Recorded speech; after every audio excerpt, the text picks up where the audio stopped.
हरे कृष्णा।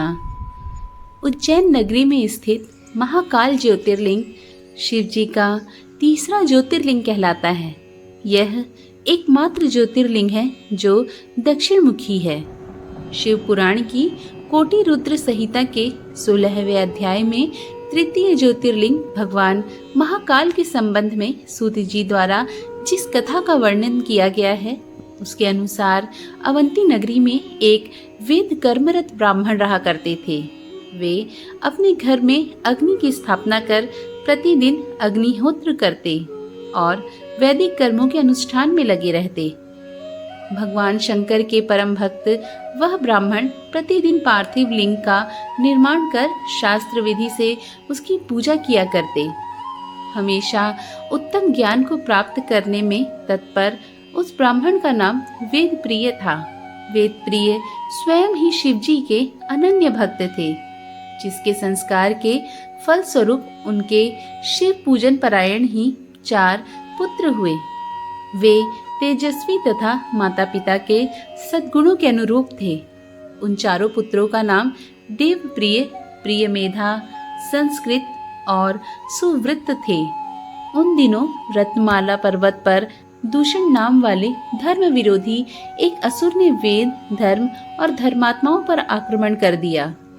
उस असुर को ब्रह्म से अजयता का वर प्राप्त था।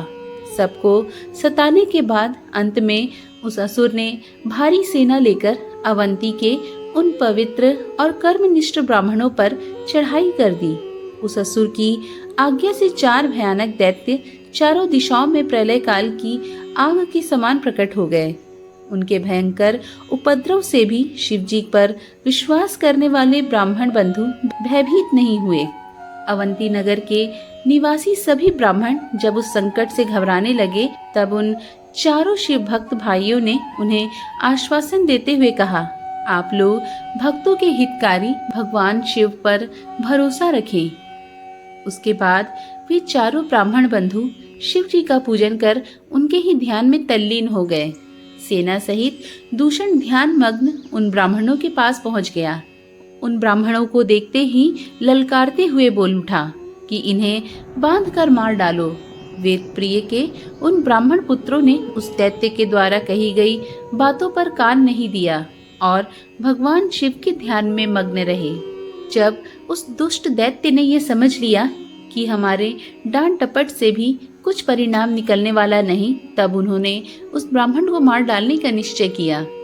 उसने जो ही उन शिव भक्तों के प्राण लेने हेतु शस्त्र उठाया, त्यों ही उनके द्वारा पूजित उस पार्थिव लिंग की जगह गंभीर आवाज के साथ एक गड्ढा प्रकट हो गया और तत्काल उस गड्ढे से विकट और भयंकर रूपधारी भगवान शिव प्रकट हो गए।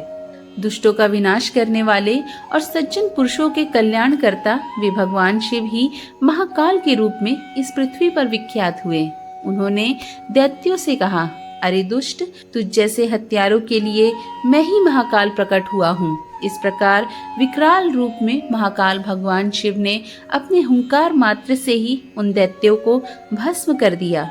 दूषण की कुछ सेना को भी उन्होंने मार गिराया और कुछ स्वयं ही भाग खड़े हुए। इस प्रकार परमात्मा शिव ने दूषण नामक दैत्य का वध कर दिया। जिस प्रकार सूर्य के निकलते ही अंधकार छट जाता है, उसी प्रकार भगवान आशुतोष शिव को देखते ही सभी दैत्य सैनिक पलायन कर गए। देवताओं ने प्रसन्नता पूर्वक अपनी दुदुम्बियां बजाई और आकाश से फूलों की वर्षा की। उन शिव भक्त ब्राह्मणों पर अति प्रसन्न भगवान शंकर ने उन्हें आश्वस्त करते हुए कहा कि मैं महाकाल महेश्वर तुम लोगों पर प्रसन्न हूँ, तुम लोग वर मांगो। महाकालेश्वर की वाणी सुनकर भक्ति भाव से पूर्ण उन ब्राह्मणों ने हाथ जोड़कर विनम्रता से कहा, दुष्टों को दंड देने वाले महाकाल शंभु, आप हम सबको इस संसार सागर से मुक्त कर दें। हे भगवान शिव, आप आम जनता के कल्याण तथा उनकी रक्षा करने के लिए यहीं हमेशा के लिए विराजिए। प्रभु, आप अपने दर्शनार्थी मनुष्यों का सदा उद्धार करते रहिए। भगवान शंकर ने उन ब्राह्मणों को सद्गति प्रदान की और अपने भक्तों की सुरक्षा के लिए इस गड्ढे में स्थित हो गए। उस गड्ढे के चारों ओर की लगभग 3-3 किलोमीटर भूमि लिंग रूपी भगवान शिव की स्थली बन गई। ऐसे भगवान शिव इस पृथ्वी पर महाकालेश्वर के नाम से प्रसिद्ध हुए।